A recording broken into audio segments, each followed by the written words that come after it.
স্থানীয় সংবাদ। আসসালামু আলাইকুম। বাংলাদেশ বেতার, রাজশাহী। স্থানীয় সংবাদ পড়ছি নূরজাহান বন্যা।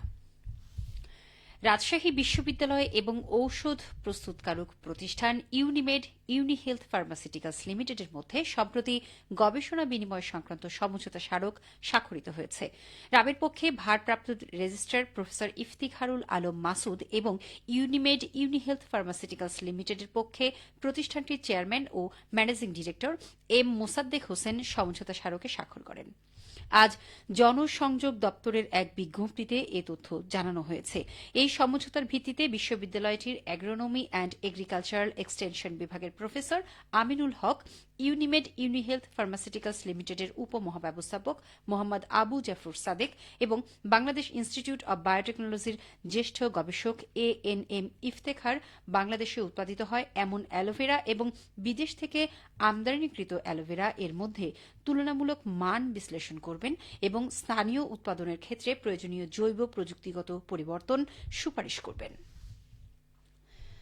পলিথিনের ব্যবহার পরিহার করি, পাট পণ্যের বাংলাদেশ গড়ি, এই প্রতিপাদ্য বিষয়ে নাটোরে জাতীয় পাট দিবস পালন করা হয়েছে।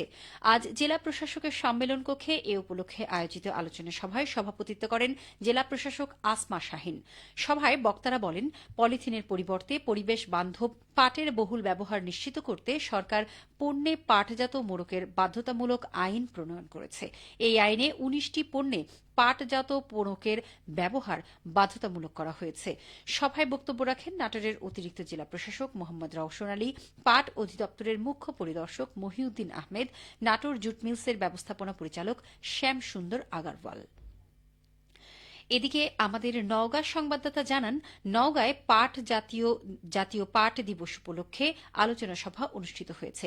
আজ সকালে জেলা প্রশাসকের সম্মেলন কক্ষে জেলা প্রশাসন ও জেলা পাট অধিদপ্তরের আয়োজনে অনুষ্ঠানে প্রধান অতিথি ছিলেন অতিরিক্ত জেলা প্রশাসক ইরফান উদ্দিন আহমেদ। সভায় জেলা কৃষি সম্প্রসারণ অধিদপ্তরের সহকারী পরিচালক মেহেদুল ইসলাম, জেলা পরিবেশ অধিদপ্তরের সহকারী পরিচালক নাজমুল হোসাইন বক্তব্য রাখেন। সভায় বক্তারা পাট চাষ বৃদ্ধি করে পাট পণ্যের বহুমুখী ব্যবহারের আহ্বান জানান।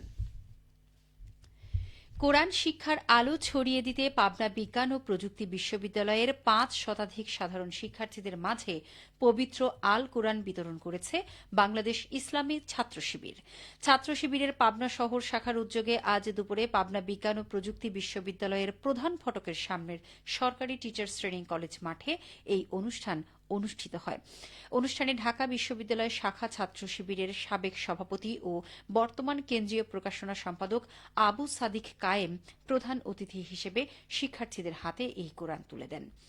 পাবনা শহর ছাত্র শিবিরের সভাপতি ফিরোজ হোসেনের সভাপতিত্বে অনুষ্ঠানে বক্তব্য দেন ইসলামী বিশ্ববিদ্যালয়ের দাওয়া অ্যান্ড ইসলামিক স্টাডিজ বিভাগের অধ্যাপক ড আ.ছ.ম তরিকুল ইসলাম, পাবনা শহর ছাত্র শিবিরের সেক্রেটারি গোলাম রহমান, বিশিষ্ট ব্যবসায়ী ও সমাজসেবক আশরাফুল ইসলাম হেলাল।